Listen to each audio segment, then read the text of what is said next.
सभाका मान्य सदस्यहरूले यस सम्मानित सदनमा उठाउनु भएका प्रश्नहरूको जवाफ दिने नियमित कार्यतालिका अन्तर्गत म यहाँहरू समक्ष उपस्थित छु। सार्वजनिक जनसरोकारका विषयमा अत्यन्त उत्साह र चासोका साथ यस सम्मानित सदनमा भएका छलफलहरूमा सक्रियतापूर्वक सहभागी भई तथा महत्त्वपूर्ण प्रश्न, जिज्ञासा, विचार तथा सुझावहरू राख्नु भएकोमा सबै मान्य सदस्यहरूलाई म सुरुमै धन्यवाद व्यक्त गर्न चाहन्छु। यहाँहरूले विभिन्न समयमा उठाउनु भएका प्रश्न, जिज्ञासा, सुझाव तथा धारणालाई सरकारले गम्भीरतापूर्वक लिँदै आएको छ र गम्भीरतापूर्वक लिँदै जाने पनि छ।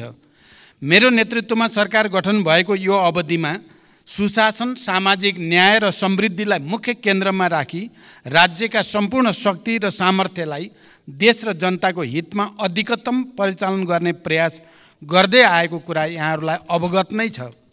सरकारको मुख्य जोड सङ्घीय लोकतान्त्रिक गणतन्त्रात्मक शासन व्यवस्थाको सुदृढीकरण, अर्थतन्त्रको पुनरुत्थान र सबलीकरण, सार्वजनिक सेवामा जनताको सहज पहुँच, भ्रष्टाचार नियन्त्रण र सुशासनको प्रवर्धन रहेको छ। नागरिकलाई शासकीय प्रणालीप्रतिको भरोसा र सरकारप्रति विश्वास दिलाउँदै सबैतिर आशाको सञ्चार गराउने हाम्रो निरन्तर प्रयास रहँदै आएको छ। यसै गरी विकास निर्माण कार्यलाई गति दिन, शान्ति प्रक्रियालाई यथाशीघ्र निष्कर्षमा पुर्याउन तथा स्वतन्त्र र सन्तुलित परराष्ट्र नीति अवलम्बन गर्दै राष्ट्रिय हित प्रवर्धन गर्न सरकार प्रतिबद्ध रहँदै आएको छ। यति जानकारी सहित अब म मान्य सदस्यले उठाउनु भएका प्रश्नहरूको जवाफ दिन गइरहेको छु। र पहिलो प्रश्न मान्य उदय शमशेर राणाले भर्खरै राख्नुभयो।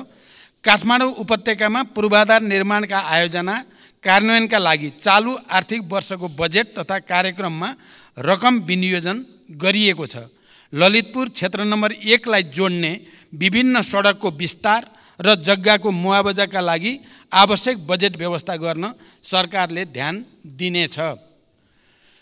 उत्पादन, उत्पादकत्व र रोजगारी वृद्धि गरी अर्थतन्त्रको पुनरुत्थान तथा उच्च दिगो समावेशी आर्थिक वृद्धि हासिल गर्ने र समष्टिगत आर्थिक स्थायित्व कायम गरी लगानीको वातावरणमा सुधार गर्न सरकार क्रियाशील रहिआएको छ।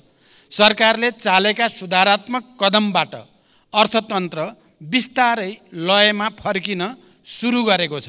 नेपाल राष्ट्र ब्याङ्कले हालै प्रकाशन गरेको प्रतिवेदन अनुसार अर्थतन्त्रका सूचकाङ्कहरू सकारात्मक दिशातिर उन्मुख रहेका छन्। 2080 असार मसान्तसम्म शोधान्तर स्थिति 290 अरब 52 करोड रुपियाँको बचतमा रहेको छ। विदेशी विनिमय सञ्चिति गत वर्षको यही अवधिको तुलनामा 26.6% वृद्धि भई 1539 अरब 36 करोड रुपियाँ पुगेको र यसले करिब 10 महिनाको वस्तु तथा सेवाको आयात धान्न पुग्ने अवस्था रहेको छ। विप्रेषण आयमा रेमिटेन्समा 21.2% वृद्धि भई 1220 अरब 56 करोड पुगेको छ। वैदेशिक लगानी प्रवर्धन गर्न नीतिगत र संस्थागत सुधार गर्दै वैदेशिक लगानीको स्वीकृति प्रक्रियालाई सहजीकरण गर्न थ्रेसहोल्ड घटाउने लगायतका कार्य अगाडि बढाइएको छ। जग्गाको कित्ताकाट पूर्ण रूपमा खुलाउने निर्णय भएको र यही भाद्र 11 गते मात्रै नेपाल राष्ट्र ब्याङ्कले लचिलो बजार नीति अनुसार चालु पुँजी कर्जा सम्बन्धी मार्गदर्शन संशोधन गरेको छ। उत्पादनमूलक उद्योगका लागि 3 करोड रुपियाँसम्म कर्जा उपयोग गर्ने ऋणीलाई चालु पुँजी कर्जा सम्बन्धी मार्गदर्शन लागू नहुने भएको छ। ब्याङ्कहरूले उद्योग व्यवसाय वा कम्पनीहरूको सञ्चालन चक्र लगायतका आधारमा अधिकतम वार्षिक कारोबारको 50% सम्म चालु पुँजी कर्जा दिन सक्ने व्यवस्था भएको छ। यसबाट उद्योग व्यवसाय क्षेत्रलाई प्रत्यक्ष लाभ हुनुको साथै आन्तरिक लगानी, उत्पादन वृद्धि र बजारमा आर्थिक गतिविधि बढ्नमा सहयोग पुग्ने विश्वास गरिएको छ। यसमा हामी सबैको लामो समयदेखि जुन चासो र चिन्ता थियो त्यसलाई अधिकतम सम्बोधन गर्ने कोसिस भएको छ। निकट भविष्यमा हुने मित्र राष्ट्र चीनको भ्रमण दुई देशबीचको ऐतिहासिक सम्बन्धलाई थप उचाइमा पुर्याउँदै नेपालको सामाजिक आर्थिक विकासका लागि चीन नेपाल सम्बन्धलाई नयाँ गति दिने दिशामा केन्द्रित रहनेछ। भ्रमणका क्रममा यसअघि भएका सम्झौता र समझदारीहरूको कार्यान्वयनमा जोड दिइनेछ। नेपाल र चीन बीचको आर्थिक तथा व्यापार सम्बन्धलाई थप सधन बनाउने, दुई देशबीच रहेका सीमा नाकाहरूको सञ्चालनलाई प्रभावकारी बनाउने र नयाँ नाकाहरू खोल्ने विषयहरू पनि भ्रमणका क्रममा कार्यसूचीमा रहेका छन्। यसैगरी सडक, ऊर्जा, कृषि, विज्ञान तथा प्रविधि तथा व्यापार र विकास सहायता क्षेत्रमा कनेक्टिभिटी, कृषि, शिक्षा र स्वास्थ्य क्षेत्रका रूपान्तरणकारी परियोजनाहरूमा चीनको सहयोग विस्तारको विषय समेत प्राथमिकतामा रहनेछ। अर्का प्रश्नकर्ता माननीय श्री ईश्वरी देवी नेउपाने।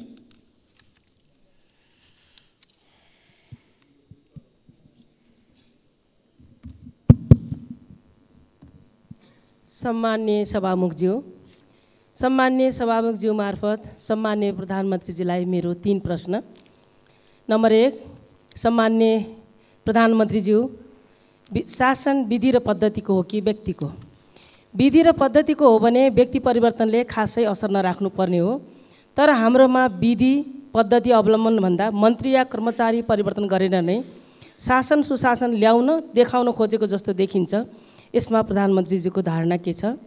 नम्बर 2, 131 भाषाभाषी 142 जात जाति बसोबास गर्ने हाम्रो सुन्दर देश नेपाल, यो हाम्रो पुँजी हो, यसलाई बचाएर राख्नु हाम्रो कर्तव्य पनि हो। सयौं थुङ्गा फुलका हामी एउटै माला नेपाली, यसमा मेरो अटल विश्वास छ। वर्गीय राजनीतिको सैद्धान्तिक वकालत गर्ने पार्टीको नेता सम्माननीय प्रधानमन्त्रीज्यूको अभिव्यक्ति हामीले जितेमा जातीय राज्य उपलब्ध गराउनेछौँ भन्ने भनाइ संविधान विपरीत भएन? कतै यस्तो अभिव्यक्तिले जातीय द्वन्द्व बढाउने त होइन? नम्बर 3, म सुदूरपश्चिमवासी हुँ। सुदूरपश्चिम सरकार आफ्नै भवनबाट कार्य सञ्चालन गर्न कहिलेदेखि पाउँछ? धन्यवाद। सम्माननीय प्रधानमन्त्रीज्यू।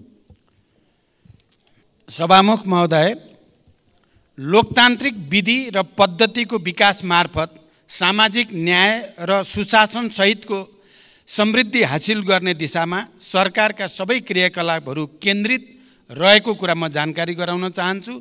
सरकार विधिको शासनमा पूर्णतः प्रतिबद्ध रहेको स्पष्ट गर्दछु। बहुजातीय बहुसांस्कृतिक विविधता बोकेको नेपालमा सदियौँदेखि विभिन्न जात जाति, वर्ण, धर्म र संस्कृतिका जनताहरू आपसी सहकार्य, सम्मान र गहिरो सद्भावका साथ मिलिजुली बस्दै आएका छन्। अनेकतामा एकता नेपाली मात्रको विशिष्टता र नेपाली समाजको आधारभूत चरित्र पनि हो। सबैको सहअस्तित्व कायम गर्दै मौलिकताको संरक्षण र सम्वर्धनमा नै हाम्रो राष्ट्रिय एकता दिगो दरिलो भई साँचो अर्थमा राष्ट्रियता बलियो हुनेछ। नेपालको कानुनले हरेक व्यक्ति र सम्प्रदायलाई अरूको धर्म, संस्कृति र आस्थामा चोट नपुर्याई आफ्नो धर्म संस्कृतिको पालना गर्ने स्वतन्त्रता प्रदान गरेको छ। अत परापूर्व कालदेखि यहाँ कायम रहिआएको सामाजिक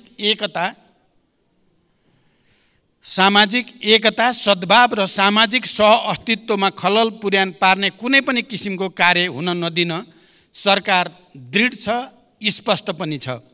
सामाजिक सद्भावमा खलबल पार्ने वा एक अर्काको संस्कृति र धर्म विरुद्ध हुने द्वेषपूर्ण अभिव्यक्ति र कार्यलाई सरकारले कुनै हालतमा छुट दिन सक्दैन। नेपालको संविधानको पूर्ण पालना गर्नु हामी सबैको साझा दायित्व हो। मैले पहिचानको कुरा गर्दा या कुनै कुरा गर्दा अरू कसैको पहिचान आस्थामाथि कुनै खालको विभेद नगर्ने कुरा पनि म स्पष्ट गर्न चाहन्छु। सुदूरपश्चिम प्रदेशको राजधानी गोदावरीमा निर्माण गर्ने सन्दर्भमा जग्गा प्राप्ति लगायतका विषयमा प्रक्रियामा रहेको जानकारी गराउन चाहन्छु। यद्यपि सुदूरपश्चिममा अझै पनि राजधानीको जमिनको बारेमा अलिकति छलफल चलिरहेको जानकारी पनि मलाई प्राप्त छ। त्यसलाई समेत विचार गरेर यसको छिटै निष्कर्षमा पुर्याइनेछ। अर्का प्रश्नकर्ता माननीय श्री ऐनबहादुर शाही ठकुरी।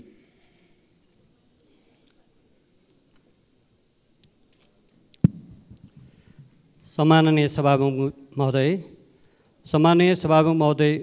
मार्फत सम्माननीय प्रधानमन्त्रीज्यूलाई मेरो प्रश्न यस प्रकार छन्। सम्माननीय प्रधानमन्त्रीको आसन्न चीन भ्रमणमा नेपालका उत्तरी सीमासँग जोडिएका नाकाहरू खोल्ने एजेन्डामा मुगुको नाक चाहिँ लाग्न छ कि छैन? यदि छैन भने एजेन्डामा समावेश गरियोस्। यो नाका खुलेमा मुगु लगायत समग्र कर्णाली प्रदेशको आर्थिक समृद्धिमा महत्त्वपूर्ण टेवा पुग्नेछ भन्ने विश्वास लिएको छु। दोस्रो प्रश्न छ, आर्थिक समृद्धिको महत्त्वपूर्ण क्षेत्र कर्णाली प्रदेशको राहरा लगायतका पर्यटकीय स्थानहरूमा पर्यटकीय पूर्वाधारहरू लगायतका विभिन्न समस्या हुँदा पर्यटकहरूको आगमनमा कमी आएको छ। यसमा सरकारको के योजना छ? र अर्को प्रश्न छ, कर्णाली राजमार्ग अन्तर्गतको नागमा गमगढी कालोपत्रे र गमगढी नाक्चा लाग्न सडक निर्माणलाई सरकारले कस्तो प्राथमिकतामा राखेको छ र यो कहिलेसम्म निर्माण सम्पन्न गर्ने लक्ष्य रहेको छ? धन्यवाद। सम्माननीय प्रधानमन्त्रीजी। सम्माननीय सभामुख महोदय, मेरो आसन्न चीन भ्रमणको क्रममा चीन र नेपाल बीच नयाँ व्यापारिक नाका खोल्ने विषयमा समेत छलफल हुने कुरा करिब निश्चित भएको छ।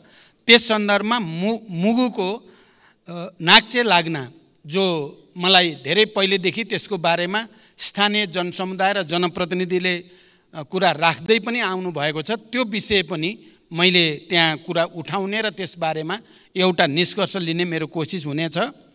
पर्यटनको विकासका लागि आवश्यक पूर्वाधार निर्माणका कार्य सरकारको उच्च प्राथमिकतामा छन्। रारा लगायतका पर्यटकीय स्थलको विकासका लागि सङ्घीय स्रोतबाट सञ्चालन हुने कार्यक्रमका अतिरिक्त प्रदेश तथा स्थानीय तहबाट समेत आफ्ना कार्यक्षेत्रभित्र रही पूर्वाधार निर्माण तथा पर्यटन प्रवर्धनका कार्यहरू सञ्चालनमा रहेको जानकारी गराउन चाहन्छु। नागमा गमगढी र गमगढी नाक्चे लाग्न सडकलाई उच्च प्राथमिकतामा राख्दै हाल विभिन्न खण्डहरूमा कार्य भइरहेको जानकारी म यो सम्मानित सदनलाई गराउन चाहन्छु। हाल नागमा गमगढी 6.5 किलोमिटर, कालोपत्रे र 8 किलोमिटर ग्राभेल स्तरमा स्तरोन्नति गर्ने गरी निर्माण कार्य भइरहेको छ। त्यसै गरी गमगढी नाक्चे लाग्नमा 12 किलोमिटर निर्माण कार्य पनि अगाडि बढिरहेको छ। अर्का प्रश्नकर्ता मान्य श्री ऋषिकेश पोखरेल।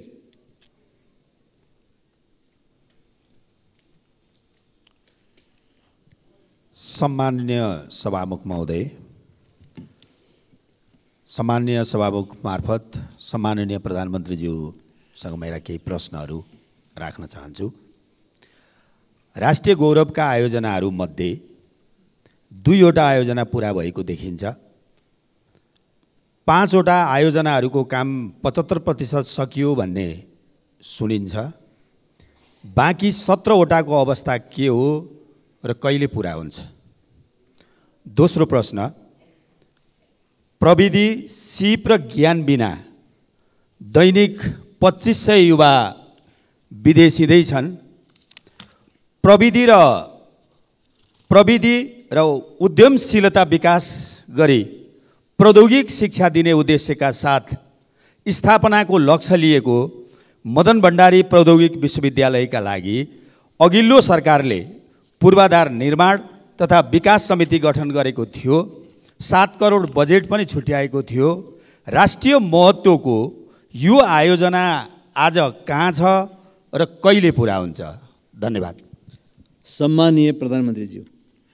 सम्माननीय सभामुख महोदय, राष्ट्रिय गौरवका आयोजनालाई समयमै सम्पन्न गर्न पर्याप्त बजेट सुनिश्चित गरिनुको साथै नियमित अनुगमन पनि भइरहेको छ। म स्वयंले प्रधानमन्त्रीको हैसियतमा प्रधानमन्त्री कार्यालयमा रहेको एक्सन रुमबाट नियमित तवरमा कार्यतालिका बनाएर कार्य प्रगतिको जानकारी लिई कार्य सम्पादनका लागि आवश्यक निर्देशन दिँदै आएको छु। राष्ट्रिय गौरवका आयोजनामध्ये 2वटा सम्पन्न भएका, 14वटाको प्रगति 80% भन्दा माथि रहेको, 5वटाको प्रगति 50 देखि 80% सम्म रहेको र 2टाको प्रगति 50% रहेको स्थिति छ। हुलाकी राजमार्गका सम्बन्धमा चितवन र पर्सामा राष्ट्रिय निकुञ्ज क्षेत्रमा डिपिआर तयार लगायतका कार्यमा भएको ढिलाइका कारण यो आयोजनाको कार्य आगामी 3 वर्षभित्र सम्पन्न गर्ने नयाँ लक्ष्य निर्धारण गरिएको छ।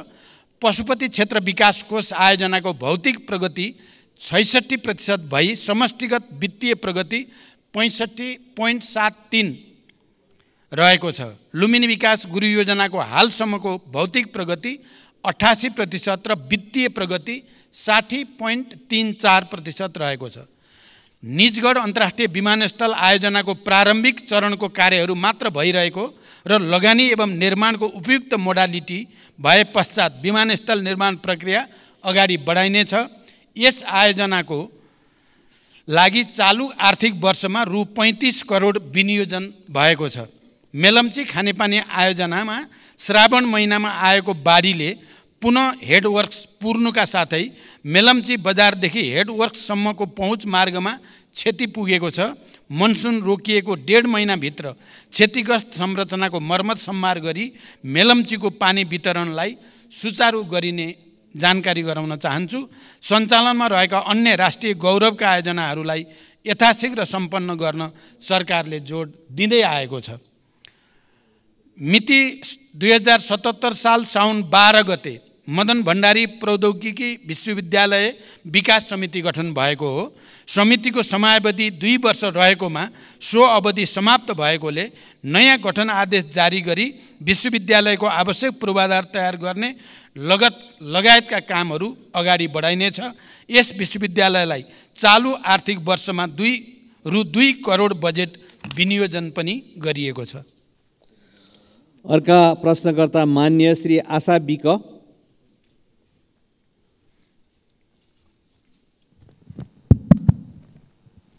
सम्माननीय सभामुख मार्फत मेरो प्रधानमन्त्रीलाई प्रश्न, यो प्रश्न गर्दै गर्दा मलाई अलिकति दुःख पनि लागेको छ। राज्यले 2063 साल जेठ 21 गते छुवाछुत मुक्त राष्ट्र घोषणा गर्यो। छुवाछुतलाई गैर कानुनी भने तापनि अहिलेसम्म जघन्य जातीय विभेद घटनाहरू भइरहेका छन्। सरकारले छुवाछुत उन्मूलन गर्ने जस्ता कदम चालिरहेको छ। सरकारले दलितहरूको न्यूनतम मानवाधिकार रक्षा गर्न के पहल गरिरहेको छ? जातीय विभेदका घटनाहरू प्रहरी प्रशासनले संवेदनशीलताका साथ उजुरी दर्ता नलिएको अवस्था छ। सरकारले यस्ता घटना न्यूनीकरण गर्नका लागि के योजना ल्याउँछ? मेरो प्रश्न। र अर्को चाहिँ मेरो प्रश्न, बाँकेको बैजनाथ गाउँपालिका वार्ड नम्बर 3 मा सरकारले 2071 साल वैशाख 25 गते 9 बस्तामा औद्योगिक करिडोर क्षेत्र घोषणा गर्यो।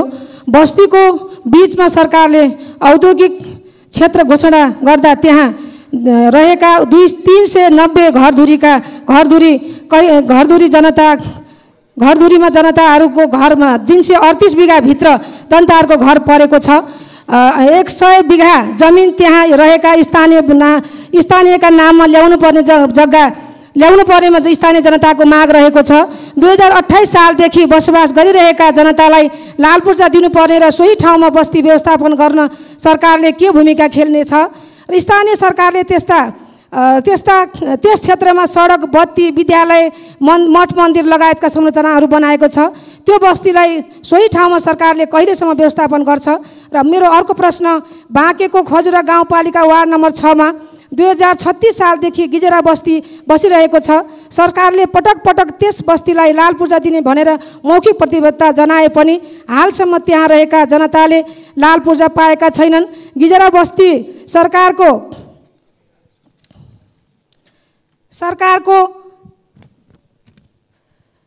ऐलानी जग्गा र टन्डनको चिनी मिल रहेको क्षेत्रमा बसोबास गरिरहेका छन्। सरकारले बत्ती, पानी, विद्यालय लगायतका संरचना त्यहाँ पनि सबै ठाउँमा जनतालाई उपलब्ध गराएको छ। त्यस क्षेत्रका जनतालाई लाल पूर्जा कहिलेसम्म वितरण गर्छ सरकारले? र अर्को मेरो प्रश्न छ, सङ्घीय गणतन्त्र घोषणा भएको अवस्थामा सुदूरपश्चिम प्रदेशको राजधानी बन्छ वा बन्दैन? के यही हो गणतन्त्र? बन्ने भए कहाँ बन्छ? प्रदेशसभाबाट घोषणा भएको गोदावरी राजधानी बन्छ कि बन्दैन? बन्ने भए कहिलेसम्म बन्छ? किन घोषणा गरेको हिजो तपाईँहरूको पार्टी र एमाले पार्टीको संयुक्त घोषणा गर्दै आजसम्म किन मौन? जनता जान्न चाहन्छ। धन्यवाद। सम्माननीय प्रधानमन्त्रीज्यू। सम्मान्य सभामुख महोदय, मान्य सदस्यले सोधेका प्रश्नहरू उत्तरभन्दा पनि लामो जस्तो लाग्यो। तैपनि म संक्षिप्तमा उत्तर दिने कोसिस गर्छु। नेपालको संविधानले छुवाछुत तथा भेदभाव विरुद्धको हकलाई मौलिक हकको रूपमा सुनिश्चित गरेको छ। जातका आधारमा गरिने छुवाछुत तथा भेदभाव जन्य कार्यलाई गम्भीर सामाजिक अपराधको रूपमा लिँदै कानुन बमोजिम दण्डनीय हुने र त्यस्तो कार्यबाट पीडित व्यक्तिलाई कानुन बमोजिम क्षतिपूर्ति पाउने हकको प्रत्याभूति पनि गरिएको छ। सरकार यो मौलिक हकको पूर्ण कार्यान्वयनको लागि प्रतिबद्ध रहेको छ। यद्यपि मौलिक हकहरूको कार्यान्वयनका लागि सबै तहबाट अझै घनीभूत प्रयास पनि आवश्यक छ। यो समस्या देशको एउटा लामो सांस्कृतिक समस्या पनि भएको हुनाले यसको समाधानको निम्ति कानुनलाई प्रभावकारी कार्यान्वयनको निम्ति पनि सबै क्षेत्रको सहयोग अनिवार्य छ। जातीय विभेदका घटनामा प्रहरी प्रशासनले संवेदनशीलताका साथ उजुरी नलिएको भन्ने कुरामा सरकारको गम्भीर ध्यानाकर्षण भएको छ। यस्ता घटनाको छानबिन गरी दोषीलाई कारबाही गरिने र यस्ता घटना आगामी दिनमा हुन नदिन सरकारको गम्भीर ध्यान रहेको जानकारी गराउन चाहन्छु। दोस्रो, बाँकी जिल्लाको साबिक नौबस्ता क्षेत्रको 525 बिघामा औद्योगिक क्षेत्र घोषणा भइसकेको र त्यहाँ बसोबास गर्दै आएका स्थानीयवासीहरूको उचित व्यवस्थापन लगायतका समस्या समाधानका लागि सम्बन्धित स्थानीय प्रशासन लगायत विभिन्न निकायबाट पहल भइरहेको छ। उक्त क्षेत्रका प्रभावित जनसमुदायहरूको समस्यालाई व्यवस्थापन गरी औद्योगिक क्षेत्रको विकास कार्य अगाडि बढाइने जानकारी गराउन चाहन्छु। यस सम्बन्धी समस्या समाधान गर्न भूमि व्यवस्था, सहकारी तथा गरिबी निवारण मन्त्रीको संयोजकत्वमा समिति गठन गरेको र समितिले काम अगाडि बढाइरहेको जानकारी पनि गराउन चाहन्छु। तेस्रो, बाँकेको खजुरा गजुरा 6 गिजरा बस्तीका सन्दर्भमा भूमि सम्बन्धी ऐन 2021 को दफा 12 को समितिको प्रतिवेदन, भूमि व्यवस्थापन तथा अभिलेख विभागको निर्णय बमोजिम गिजरा खाँडसारी मिल्स प्राइभेट लिमिटेडका हदबन्दी भन्दा बढीका जग्गाहरू जफत गरी नेपाल सरकारका नाममा कायम गर्न र जफत गरिएका जग्गामा रहेको अतिक्रमण हटाउन 2080 जेठ 8 गते निर्णय भई कार्यान्वयनमा रहेको जानकारी गराउँदछु। उक्त क्षेत्रमा बसोबास गर्दै आएका भूमिहीनलाई जग्गा उपलब्ध गराउन भूमि समस्या समाधान आयोगले कार्य अगाडि बढाइरहेको जानकारी पनि म गराउन चाहन्छु। सुदूरपश्चिम प्रदेशको राजधानी गोदावरीमा निर्माण गर्ने सन्दर्भमा जग्गा प्राप्ति लगायतका विषय प्रक्रियामा रहेको जानकारी मैले अघि नै गराइसकेको छु। यस सम्बन्धी उठेका छलफल बहसलाई पनि मध्यनजर गरिएको जानकारी पनि मैले गराइसकेको छु। अर्का प्रश्नकर्ता मान्य श्री उर्मिला माझी।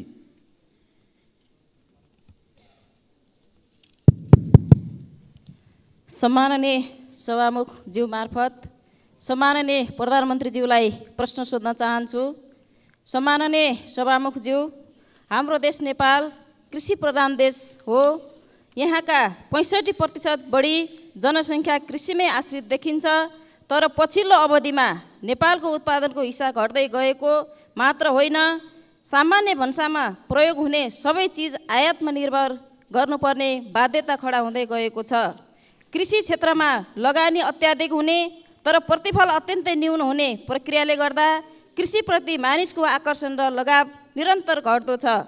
सरकारले उत्पादन वृद्धि गर्न र जनतालाई कृषिमै जीवन देख्ने गरी कृषि पेसालाई गर्विलो पेसा बनाउन कस्तो योजना निर्माण गर्दैछ? धन्यवाद। सम्माननीय प्रधानमन्त्री। सभामुख महोदय, सबल आत्मनिर्भर अर्थतन्त्रको निर्माणका लागि कृषि क्षेत्रमा गुणात्मक र रूपान्तरणकारी परिवर्तन सरकारको प्राथमिकतामा रहेको छ। कृषि क्षेत्रको उत्पादन र उत्पादकत्व बढाउन कृषि क्षेत्रमा आधुनिकीकरण, यान्त्रिकीकरण र व्यवसायीकरणलाई सरकारले उच्च रूपमा जोड दिँदै आएको छ। कृषि क्षेत्रमा विगतदेखि लगानी गर्दै आएको र यसबाट उत्पादन र उत्पादकत्वमा समेत केही वृद्धि भइरहे पनि अपेक्षित प्रतिफल प्राप्त हुन नसक्नुका कारणहरू पहिल्याउँदै उत्पादकत्व वृद्धिका लागि विभिन्न कार्यक्रमहरू सञ्चालनमा रहेका छन्। सरकारले प्रधानमन्त्री कृषि आधुनिकीकरण परियोजना लगायत प्रदेश र स्थानीय तह मार्फत उल्लेख्य रकम विनियोजन गरी कृषि क्षेत्रमा पर्याप्त साधन स्रोत परिचालन गर्ने नीति लिएको छ। कृषि उत्पादनको वृद्धिका लागि सिँचाइको सुविधाको विस्तारलाई जोड दिनुको साथै रासायनिक मलको आपूर्ति समयमै हुने कुराको सुनिश्चितता गरिएको छ। साथै कृषि बाली वस्तुहरूको विशेष उत्पादन क्षेत्र जस्तै जोन, सुपर जोन, उन्नत बिउ बिजनको विकास, उत्पादन तथा वितरणको लागि एकीकृत राष्ट्रिय कार्यक्रम सञ्चालनमा रहेका छन्। कृषि उपजको बजार सुनिश्चितताका लागि विभिन्न कार्यक्रमहरू सञ्चालन भइरहेका छन्। त्यसैगरी दूध तथा मासुमा आत्मनिर्भरताका लागि पशु नस्ल सुधार, आहार व्यवस्थापन तथा पशु स्वास्थ्य सुधारका कार्यक्रमहरू पनि सञ्चालनमा रहेका छन्। बाँझो जमिनमा कृषि प्रवर्धन कार्यक्रम, फलफुल क्षेत्र विकास तथा ग्रामीण कृषि उद्यम विकासका कार्यक्रमहरू सञ्चालनमा रहेका छन्। कृषि उत्पादन क्षेत्रको जोखिम व्यवस्थापन गर्न कृषि बिमा कार्यक्रम सञ्चालनमा रहेको छ, जस अन्तर्गत बिमा प्रिमियममा 80% अनुदान सङ्घीय सरकारले उपलब्ध गराउने गरेको छ। कृषि क्षेत्रमा लगानी बढाउन सहुलियत दरमा कृषि कर्जाको विस्तार तथा दायरा बढाउँदै पनि लगिएको छ।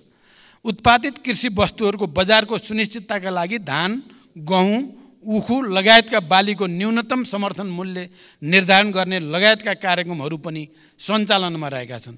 कृषि पेसालाई सम्मानजनक र मर्यादित बनाउन कृषकहरूलाई नियमित तवरमा पुरस्कृत गर्ने कार्यक्रमहरू जस्तै राष्ट्रपति कृषक पुरस्कार कार्यक्रम सञ्चालनमा रहेका छन्। कृषि पेसालाई दिगो, दरिलो र गर्बिलो बनाउन सरकार प्रतिबद्ध छ, तर अहिलेसम्म जे जति भएको छ त्यसबाट सन्तुष्ट हुने स्थिति भने पक्कै पनि छैन। त्यसकारण कृषि क्षेत्रमा व्यापक सुधार गर्न र उत्पादन र उत्पादकत्व वृद्धि गर्न हामी आफैले सञ्चालन गरेका कार्यक्रमहरूको प्रभावकारिताका साथै यसपटक म भारत भ्रमणमा रहँदा अलि भारतीय नेतृत्वसँग, खास गरी प्रधानमन्त्री मोदीजीसँग कृषिमा सहकार्य गरेर उत्पादकत्व वृद्धि कसरी गर्न सकिन्छ र प्राकृतिक खेती प्रणाली बडो नयाँ टेक्नोलोजीको साथ सञ्चालन गर्ने बारेमा सहकार्य गर्ने निधो पनि भएको छ र हामी त्यो प्रक्रिया अगाडि बढाउँदैछौँ। मलाई लाग्छ यसपटकको मेरो चीन भ्रमणमा पनि कृषिमा सुधारका निम्ति उत्पादन र उत्पादकत्व वृद्धिमा विशेष ध्यान दिने पनि हाम्रो योजना रहेको जानकारी गराउन चाहन्छु। अर्का प्रश्नकर्ता मान्य श्री एकनाथ ढकाल। सम्माननीय सभामुख महोदय, विस्तृत शान्ति सम्झौताको 2 हस्ताक्षरकर्तामध्ये सम्माननीय प्रधानमन्त्रीज्यू एक हुनुहुन्छ। शान्ति तथा पुनर्निर्माण मन्त्रालयको एउटा मन्त्रीको रूपमा जिम्मेवारी पनि सम्हालिसकेको व्यक्तिको हैसियतले म आज शान्ति प्रक्रियासँग सम्बन्धित प्रश्न सम्माननीय सभामुख महोदय मार्फत सम्माननीय प्रधानमन्त्रीज्यूलाई गर्न चाहन्छु। छोराको हत्यारालाई कारबाहीको माग गर्दै 330 दिन आमरण अनसनमा बसेका गोर्खाका नन्दप्रसाद अधिकारीको अनसनमै 2071 असोज 6 गते निधन भयो। न्यायको लागि जीवन आहुति दिने अधिकारीलाई शहीद घोषणा गर्नुपर्नेमा विगत 9 वर्षदेखि उनको पार्थिव शरीर अस्पतालमै सडेको छ। मृतक नन्दप्रसादकी धर्मपत्नी गङ्गमाया अधिकारी अहिलेसम्म पनि बेहाल अवस्थामा सत्य र न्यायको प्रतीक्षामा छिन्। सरकारको नीति तथा कार्यक्रमको 176 बुँदामा शान्ति प्रक्रिया र सङ्क्रमणकालीन न्याय सम्बन्धी बाँकी काम 2 वर्षमा सम्पन्न गर्ने उल्लेख छ। सम्माननीय प्रधानमन्त्रीज्यूलाई मेरो प्रश्न यो छ कि मृतक नन्दप्रसादकी धर्मपत्नी गङ्गमाया अधिकारीको मागको सम्बोधन कहिले र कसरी गर्नुहुन्छ? वर्षौँदेखि न्यायको लागि भनेर शान्तिपूर्ण अनसनमा बसेकी गङ्गमाया अधिकारीलाई भेट्नु प्रधानमन्त्रीज्यूको कर्तव्य हो कि होइन? कहिले उहाँलाई भेट गर्न जानुहुन्छ? शान्ति प्रक्रिया कहिले टुङ्गिन्छ? धन्यवाद। सम्माननीय प्रधानमन्त्री। सभामुख महोदय, मैले अघि पनि भनिसकेको छु, यो सरकार विधिको शासनमा पूर्णतः प्रतिबद्ध रहेको छ। जनताको स्वतन्त्रता, समानता, सहअस्तित्व र मानव अधिकारको रक्षाको लागि सरकार निरन्तर प्रतिबद्ध छ। सरकारले अदालतको निर्णयको सदैव सम्मान गर्दै कार्यान्वयनमा तदारुकताका साथ पहल गर्दै पनि आएको छ। नेपालको संविधानको धारा 276 राष्ट्रपतिले कुनै न्यायिक वा अर्धन्यायिक निकाय वा प्रशासकीय पदाधिकारी वा निकायले गरेको सजायलाई कानुन बमोजिम माफी, मुल्तवी, परिवर्तन वा कम गर्न सक्ने संवैधानिक व्यवस्था रहेको कुरा जानकारीमै छ हामी सबैलाई। संविधानको उक्त व्यवस्था र मुलुकी फौजदारी कार्यविधि संहिता 2074 समेत रहेको व्यवस्था बमोजिम रेशम चौधरीले गृह मन्त्रालय मार्फत सम्मान्य राष्ट्रपतिज्यूलाई सम्बोधन गरी निवेदन दिनुभएकोमा महान्यायाधिवक्ताको कार्यालयको राय समेतका आधारमा प्रचलित कानुन बमोजिम नै नेपाल सरकार मन्त्री परिषदबाट गणतन्त्र दिवस 2080 का अवसरमा निजलाई माफी गर्नका लागि सिफारिस गरिएको तथ्य म प्रश्न गर्न चाहन्छु।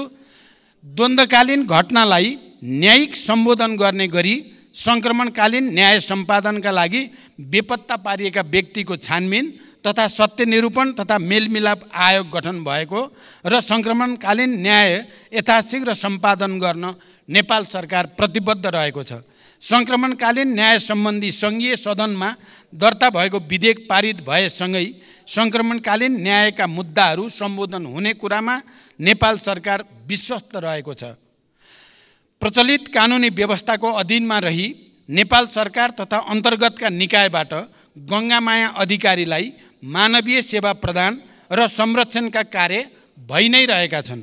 अस्पतालको विवरण अनुसार निजको स्वास्थ्य अवस्था सामान्य नै रहेको र उपचारका लागि सरकारले रु 37,47,000 उपलब्ध गराएको कुरा पनि म यहाँ जानकारी गराउन चाहन्छु।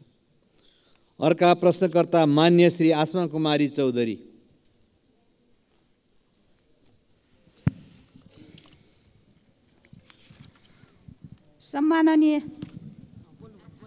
सम्माननीय सभामुख महोदय, सम्माननीय सभामुखज्यू मार्फत सम्माननीय प्रधानमन्त्रीज्यूलाई केही प्रश्न सोध्न चाहन्छु। नम्बर 1, आँखा पाक्ने रोग ओडा पालिका जिल्ला हुँदै देशैभरि फैलिएको छ।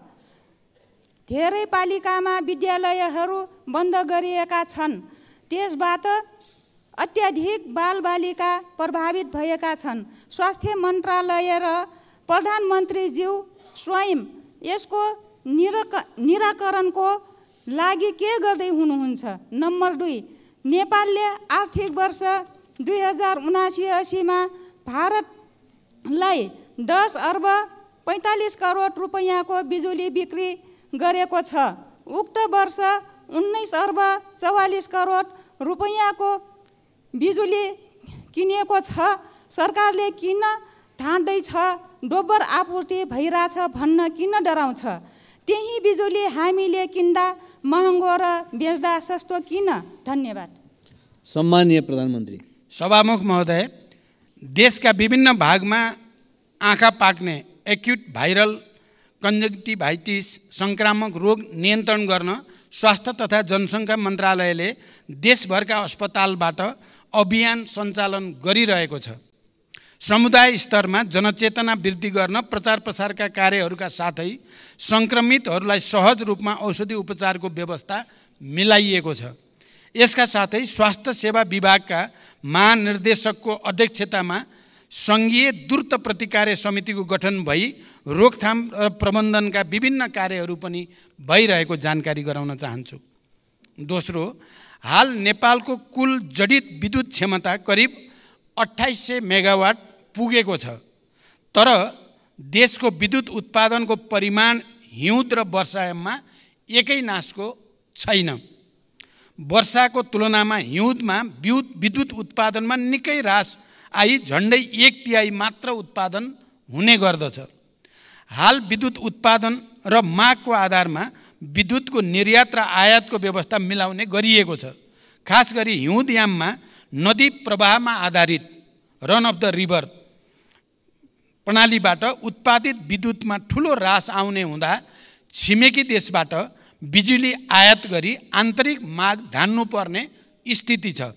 आगामी केही वर्षभित्रै विद्युतमा आत्मनिर्भर हुने उद्देश्यले स्वदेशमै पर्याप्त बिजुली उत्पादन गर्न विभिन्न स्तरका आयोजनाहरूको निर्माणलाई अघि बढाइनुको साथै विद्युत प्रसारण तथा वितरण प्रणालीको कामलाई पनि विस्तार गर्दै लगिएको छ। अहिले विद्युत आयात निर्यातको दर दैनिक रूपमा प्रतिस्पर्धा गरी तय हुने गरेको छ। यस वर्ष तुलनात्मक रूपमा हिउँदको समयमा अधिक सुक्खा हुन गई देशभित्रका विद्युत आयोजनाहरूबाट विद्युत उत्पादन कम हुन गएको छ। अघिल्लो आर्थिक वर्षमा नेपाल विद्युत प्राधिकरणले 1854.5 गिगावाट आवर विद्युत र रु 18 अरब 54 करोडमा आयात गरेको थियो भने नेपालबाट 1333 गिगावाट आवर विद्युत निर्यात गरी रु 10 अरब 43 करोड आम्दानी गरेको थियो। गत वर्षको तुलनामा यस वर्ष विद्युत निर्यातमा वृद्धि भएको छ र क्रमशः विद्युत उत्पादन बढ्दै जाँदा विद्युतको निर्यात पनि बढ्दै जाने कुरा जानकारी गराउन चाहन्छु।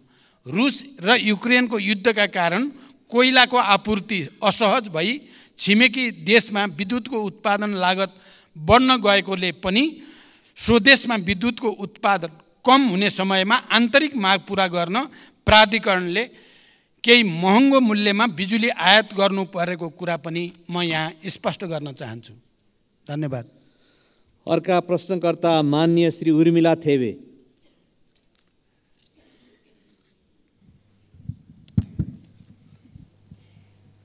सम्माननीय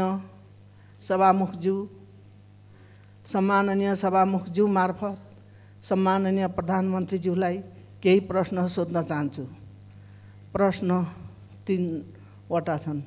प्रश्न नम्बर 1, शिक्षाको लागत क्रमशः घटाउँदै गएर निशुल्क पार्नुपर्नेमा यो सरकारले त शुल्क झन बढाइरहेको देखिन्छ।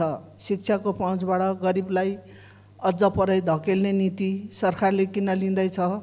सङ्घीय शिक्षा विधेयक संसदमा सदनमा कहिले दर्ता गर्नुहुन्छ?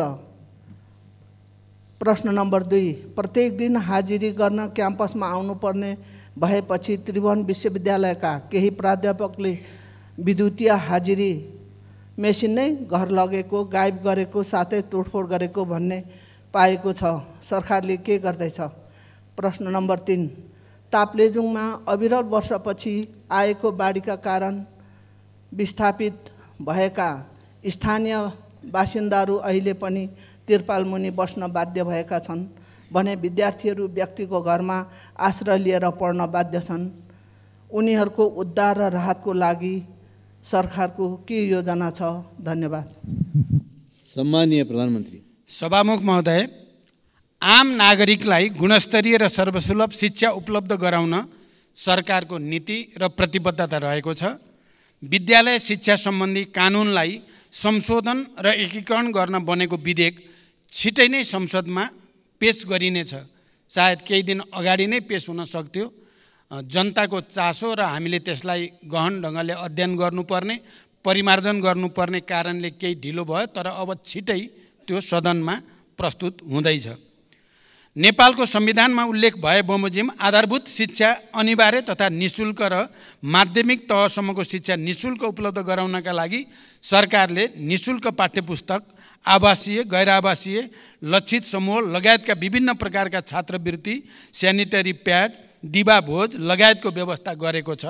सार्वजनिक विद्यालयमा कुनै किसिमको शुल्क लिन नपाउने व्यवस्था गरिएको छ। स्थानीय तहहरूले समेत आफ्नो बजेटमा शिक्षामा थप लगानी गर्दै गएका छन्। उच्च शिक्षा अन्तर्गत चिकित्सा शिक्षामा सरकारी लगानीका संस्थाहरूमा कुल सिटको 75% सिटमा विद्यार्थीहरूले निशुल्क अध्ययन गरिरहेका छन्। सार्वजनिक शिक्षालाई निशुल्क बनाई सबैको पहुँचमा पुर्याउनको लागि थप स्रोतको व्यवस्था गर्न सरकार प्रयत्नशील रहेको जानकारी गराउन चाहन्छु। स्वायत्त निकायको रूपमा त्रिभुवन विश्वविद्यालयका काम कारबाहीहरू त्रिभुवन विश्वविद्यालय ऐन 2049 बमोजिम सञ्चालनमा रहेका छन्। विश्वविद्यालयको हाजिरी व्यवस्थापन सम्बन्धमा विश्वविद्यालयको आन्तरिक प्रशासनले नियमन गरिरहेको र नियम बमोजिम नभएका कार्यहरूमा सम्बन्धितलाई कानुन बमोजिम कारबाही हुने कुरा पनि म जानकारी गराउन चाहन्छु। ताप्लेजुङ लगायत देशका विभिन्न भागमा अविरल वर्षाका कारण आएको बाढी पहिरोमा परि विस्थापित हुन पुगेका जनतालाई स्थानीय प्रशासनको सहयोगमा उद्धार गरी सुरक्षित स्थलमा बसोबासको व्यवस्था मिलाइएको छ। उनीहरूलाई सरकारबाट उपलब्ध गराउनुपर्ने राहत पनि उपलब्ध गराइएको छ। मौसममा सुधार आएसँगै उनीहरूको पुनर्स्थापनाको उचित व्यवस्था मिलाइने पनि जानकारी गराउँदछु। अर्का प्रश्नकर्ता मान्य श्री ईश्वरी घरती।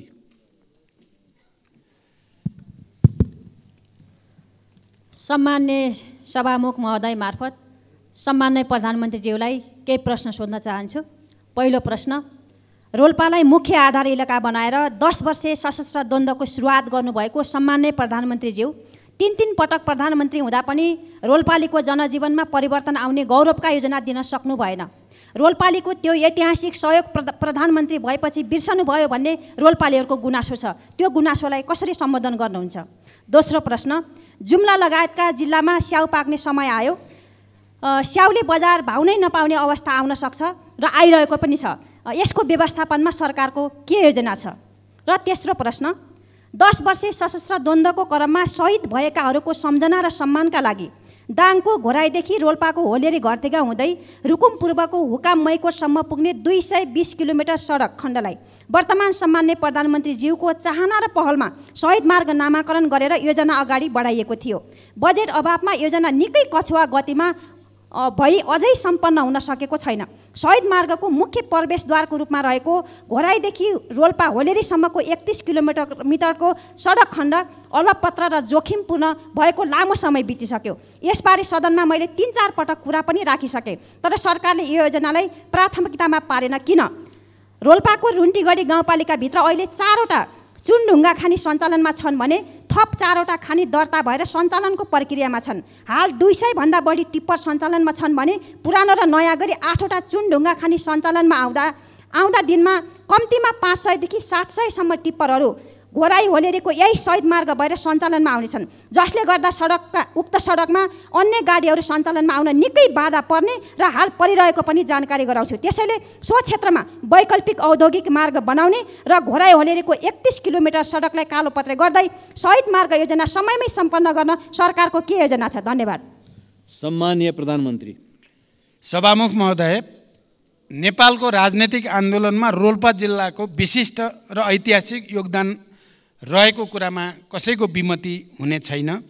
इतिहासका हरेक कालखण्डमा रोल्पाली जनताको वीरता र साहसको उच्च प्रशंसा हुनेछ भन्ने मेरो विश्वास छ।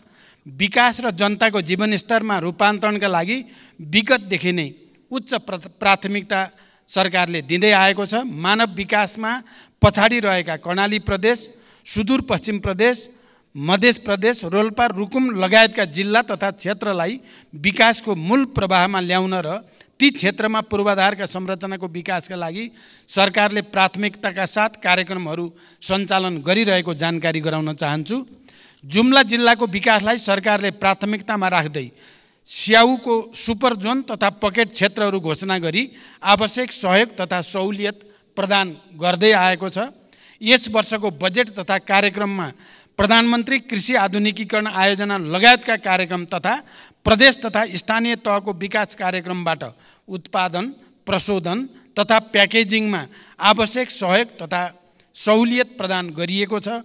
स्याउको भण्डारणको लागि उच्च क्षमताको कोल्ड स्टोर निर्माण पनि भइरहेको छ। तेस्रो, सरकारले दाङको घोराईदेखि रोल्पाको होलेरी हुँदै रुकुमको मैकोटसम्मको शहीद मार्गलाई प्राथमिकता राखेर कार्यान्वयन गर्दै आइरहेको छ। सडक र पुलको माग देशभरि नै अत्यधिक हुने गरेको, थुप्रै सडक योजनाहरू सञ्चालन गर्नु परिरहेको तर पर्याप्त बजेट विनियोजन गर्न नसकिएको कुरा सत्य हो। घोराई होलेरी खण्डको 31 किलोमिटर सडक अत्यधिक भार बोक्ने सिमेन्ट उद्योगका ट्रकहरूको कारणले पनि क्षति भइरहेको छ।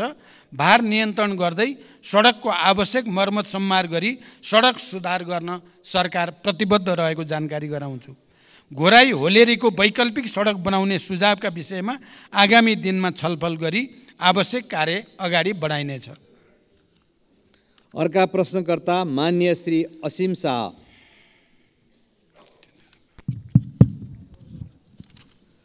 सम्मानीय सभामुख मार्फत सम्मानीय प्रधानमन्त्रीज्यूलाई प्रश्न सोध्न चाहन्छु। सम्मानीय प्रधानमन्त्रीज्यू, यही रोस्ट्रमबाट केही समय अगाडि भुटानी शरणार्थी प्रकरणमा यो त ट्रेलर हो, पुरा फिल्म गजब आउँछ भनेर भन्नुभएको थियो। हामीले बडा आशाका साथ हेरिएका थियौँ, तर जब जे आयो बडा टालटुले र सजिलो बुझिन सक्ने खालको आयो। नक्कली भुटानी शरणार्थीको फाइल खोलेर नेपाली काङ्ग्रेसलाई साइजमा राख्नुभयो ललिता निवास मार्फत समाजवादीलाई साइजमा राख्नुभयो, गौर हत्याकाण्ड मार्फत जसपालाई, अनि अब गिरिबन्धु मार्फत नेकपा एमालेलाई साइजमा राख्न ट्राई गर्दै हुनुहुन्छ। आफ्नो कुर्सी बलियो बनाउन यो राजनीतिक दाउपेच नगरेर कामले जनताको मन जितेर आफ्नो प्रधानमन्त्रीत्वको आयु लामो बनाउन सकिँदैन थियो होला। भारतीय नेतृत्वले अन्तरिक्ष यानलाई चन्द्रमामा कसरी सफल अवतरण गराउने भनेर सोचिरहँदा हाम्रो नेतृत्व कसरी आफ्नो यसम्यानलाई बचाउने र मुद्दा कमजोर बनाएर सफल अवतरण गराउने भन्ने सोच्नमा तल्लीन हुनु अत्यन्त दुःखद छ। यताको अनुसन्धान अधिकारीलाई उताको कर्मचारीलाई यता अवतरण गराउनै व्यस्त हाम्रो नेतृत्वबाट सुशासनको आशा कहिले गर्ने होला? छिमेकीले चन्द्रमामा यान पठाउँदा मेरो देशले खाडीमा जवान पठाउन बाध्य छ। देशभित्रका विश्वविद्यालयहरू रित्तिँदैछन्, व्यवसायीहरू निराश छन्, खेलाडीहरू पलायन हुँदैछन्, युवा पुस्तामा देश छोड्ने लहर चलेको छ। प्रधानमन्त्रीज्यू, चन्द्रयान अहिले माग्दिन तर यसम्यानलाई जोगाउन लाग्दिन भन्ने हजुरको प्रतिबद्धताको कार्यान्वयन कहिले हुन्छ? भ्रष्टाचारमा पनि आफ्नो र अरूको भनेर हेर्ने हो भने हामीले खोजेको सुशासन चाहिँ कहिले आउँछ यो देशमा? अर्को प्रश्न, गौर हत्याकाण्डको छानबिन कसैले हुन्छ भनेर भनिरहेका छन्, कसैले गठबन्धनभित्र अब नहुने भनेर निर्णय भएको छ भनेर भन्छन्। प्रधानमन्त्रीज्यू, यो सदनलाई जानकारी गराइदिनु होला, यो छानबिन हुन्छ या हुँदैन? धन्यवाद।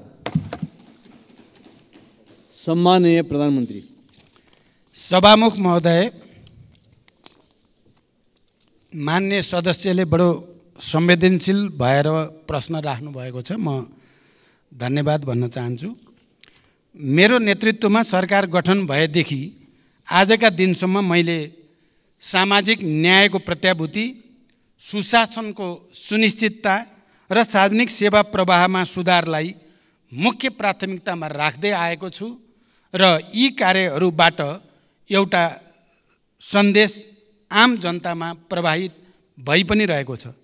प्रश्नमा भनिए जस्तो सरकारका यी कामहरू कुनै कुर्सी टिकाउनको लागि होइन, बरु देश र जनतामा राजनैतिक प्रणालीप्रति नै वितृष्णा छाएको, केही हुन्न सबै उस्तै हुन् भन्ने निराशावादी भाष्य निर्माण गर्न खोजिएको परिस्थितिलाई चिर्न र सरकारले एकपछि अर्को राम्रो काम गर्दै आएको कुरा स्थापित गर्न पनि गरिएको छ। म मान्य सदस्यहरूलाई यो विषयको गहिराईतिर विचार गर्न अनुरोध गर्न चाहन्छु। भुटानी शरणार्थी प्रकरण लगायतका सबै घटनामा राज्यले दबाब रहित तरिकाले निष्पक्ष छानबिन अघि बढाएकै कारण अहिले जनतामा सुशासन सम्भव छ भन्ने एउटा नयाँ आशा पलाएको हो भन्ने कुरा पनि म स्पष्ट गर्न चाहन्छु। अहिले त्योसँग सम्बन्धित विषयहरू अदालतमा रहेको र अदालतले उचित फैसला गर्ने विश्वास म व्यक्त गर्न चाहन्छु। वर्तमान सरकारले भ्रष्टाचार विरुद्ध शून्य सहनशीलताको नीतिलाई राज्यका तीनै तहमा कडाइका साथ कार्यान्वयन गर्दै आएको छ। यस अवधिमा सार्वजनिक प्रशासनलाई स्वच्छ, सक्षम, निष्पक्ष, पारदर्शी र व्यावसायिक र जवाबदेही बनाउँदै भ्रष्टाचारलाई कडाइका साथ नियन्त्रण गर्न सरकारले विभिन्न नीतिगत तथा कानुनी तथा संस्थागत सुधारलाई अघि बढाएको छ।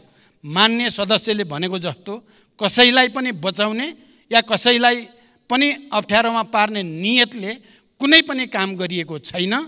जसरी कतिपय सन्दर्भमा मिडियामा आउने गरेको भन्दा ठिक विपरीत मैले दोषी कोही पनि नछुटोस्, निर्दोष कोही पनि नपरोस् भन्ने सिद्धान्त अनुसार नै प्रहरी प्रशासनलाई निर्देशन दिएको र मैले यतिसम्म पनि भनेको छु कि यदि अनुसन्धानको क्रममा प्रधानमन्त्री नै आउँछ भने पनि छोड्न आवश्यक छैन। मेरो पार्टीको कुनै नेताको त के कुरा भन्ने कुरा पनि मैले सार्वजनिक रूपमा भन्दै आएको म जानकारी गराउन चाहन्छु।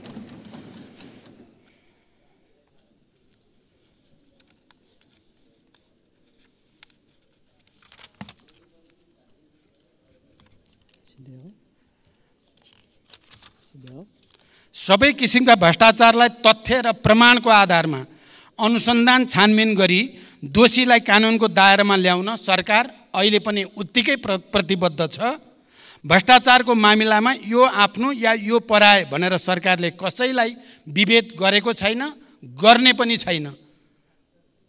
कानुनी समानताको सिद्धान्तलाई सरकारले पूर्णतः आत्मसात गरेको छ, गरिरहनेछ। सभामुख महोदय,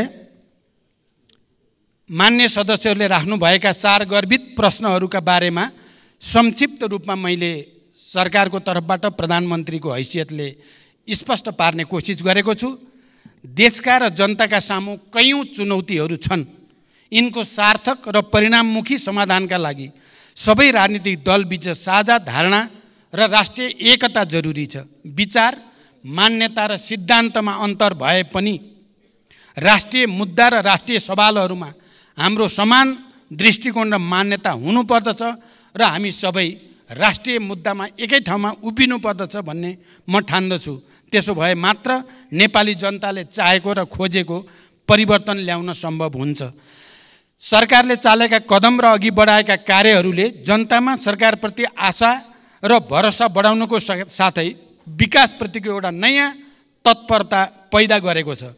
यस अवधिमा सार्वजनिक सेवा प्रवाहमा जनताले साविकमा भोग्दै आएका झन्झट र शास्तिलाई उल्लेख्य मात्रामा कमी ल्याउन सफलता मिलेको छ। विकास निर्माणले गति लिएको छ र देशमा नयाँ आशाको सञ्चार पनि भएको छ।